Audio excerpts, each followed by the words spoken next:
본질을 바라봅시다 라는 제목으로 주신 말씀 전하겠습니다. 어제 베드로가 이방인 백부장 고넬료의 집에 거하며 말씀을 전하고 고넬료와 그의 모든 가족들이 성령을 받았음을 보았습니다. 이제까지 할례를 받은 유대인들만 하나님의 백성으로 구원을 얻는다고 생각했는데 하나님의 계획은 온 인류의 구원이었습니다.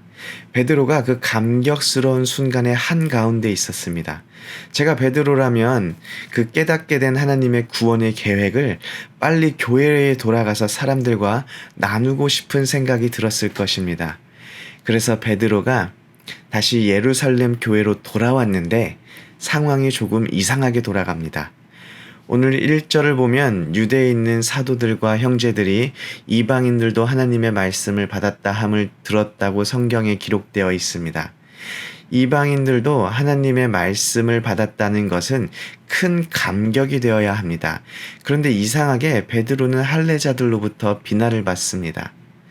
무할례자의 집에 들어가서 함께 먹었기 때문입니다. 2절에서 할례자들의 원어를 따져보면 유대인 태생의 사람들입니다. 베드로를 비난하던 사람은 할례당이나 극우파가 아니라 예루살렘 교회에 있는 유대인들이었다고 많은 학자들이 설명하고 있습니다. 그리고 이 할례자들이 베드로를 비난하였는데 여기서 사용된 비난이라는 원어를 보면 베드로를 질책하거나 베드로의 행동에 이의를 제기하는 것이 아니라 베드로에게 적대감을 드러내거나 정죄를 하다라는 의미를 가지고 있습니다. 이 상황은 사실 너무 아이러니한 상황입니다. 예수님께서 마태복음 28장 19, 20절에 제자들에게 이 땅에서 가장 중요한 명령인 지상명령을 주십니다. 다들 아시겠지만 제가 읽어보겠습니다. 그러므로 너희는 가서 모든 민족을 제자로 삼아 아버지와 아들과 성령의 이름으로 세례를 베풀고 내가 너희에게 분부한 모든 것을 가르쳐 지키게 하라. 볼지어다 내가 세상 끝날까지 너희와 항상 함께 있으리라 하시니라. 마가복음 16장 15절에도 또 이르시되 너희는 온 천하에 다니며 만민에게 복음을 전파하라 라고 예수님께서 명령하십니다. 예수님의 명령은 모든 민족을 제자 삼는 것입니다. 그리고 온 천하에 다니며 만민에게 복음을 전하는 것입니다. 고넬료에게 하나님의 말씀이 임하게 되고 성령이 임했다라는 사실은 지상 명령이 시작되어 모든 민족과 만민에게 복음이 들어가기 시작한다라는 의미입니다. 그리고 이 지상 명령을 시행해야 하는 사람들이 바로 예루살렘 교회의 형제들입니다.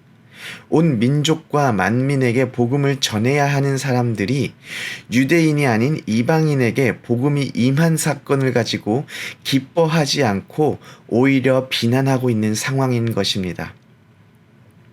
베드로가 비난을 받는 이유를 좀 더 자세히 살펴보면 이방인에게 복음을 전한 것이 이유가 아닙니다.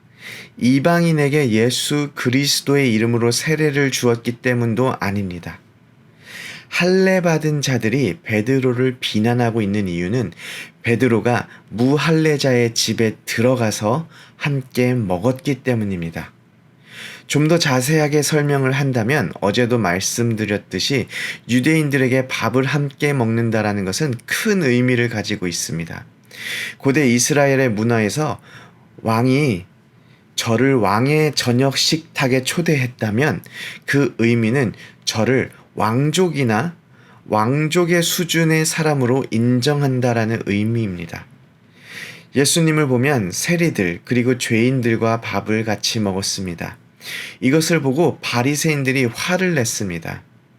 아니 우리가 생각하기에 아니 밥을 누구랑 먹든 왜 바리새인들 자기들이 화를 내지?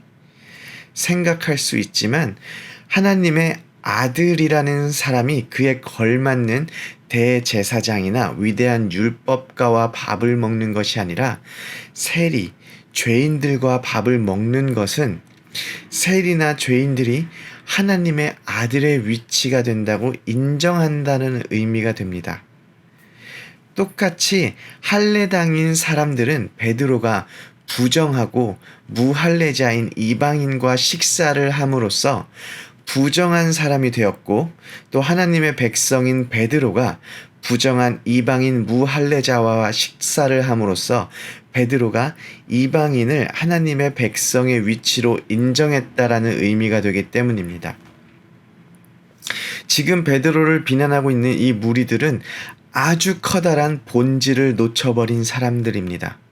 지금 이방인인 고넬료와 그의 가족에게 성령이 임하였는데 온 인류를 향한 하나님의 구원의 역사가 시작되었는데 베드로를 비난하는 사람들은 고넬료가 무할례자였다라는 사실에만 눈이 이렇게 향하고 있는 것입니다.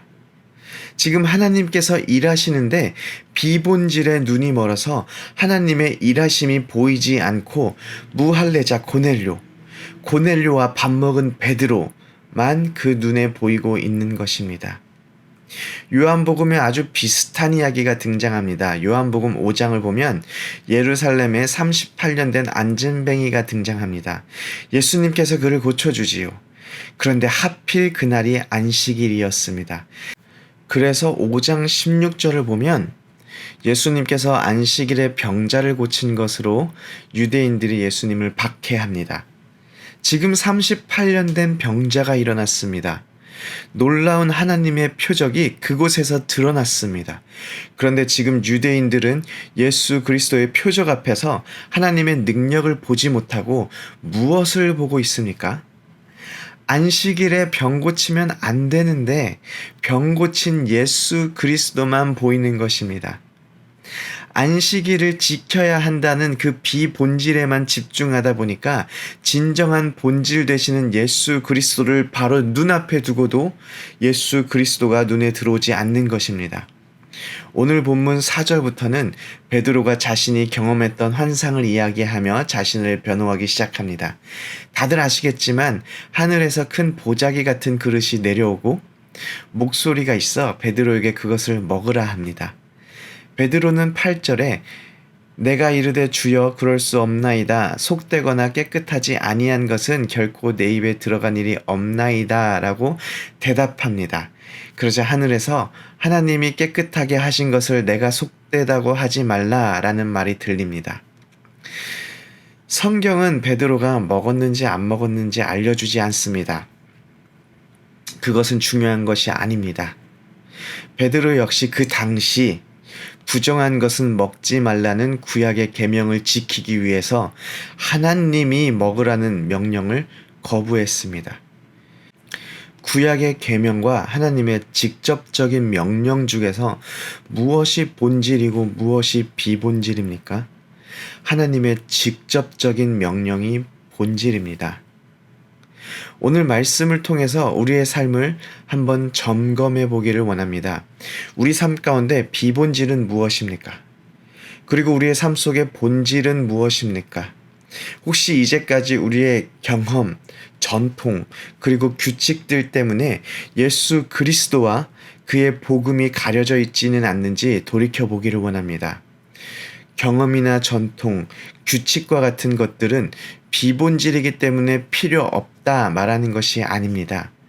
이런 것들 때문에 본질 되시는 예수 그리스도와 그의 복음이 가려지지 않아야 함을 지금 이야기하고 있는 것입니다. 우리 모두가 오늘 본문의 할례자들과 같은 실수를 하지 않기를 원합니다. 우리의 삶의 중심 가치가 우리의 삶의 가장 중요한 본질이 예수 그리스도이기를 소원합니다. 예수 그리스도 외에는 우리 삶의 본질이 되는 것이 없습니다. 예수 그리스도를 위해 다른 것들은 다 양보해 줄 수 있는 그러한 삶이 본질을 붙잡고 살아가는 삶입니다. 오늘 하루 역시 다들 치열하게 살아가실 텐데요. 계속되는 주일 메시지처럼 주만 바라보며 살아가시기를 소원합니다. 우리 구주 되시는 예수 그리스도, 모든 것의 본질이 되시는 예수 그리스도만 바라보며 살아가시기를 소원합니다. 아멘.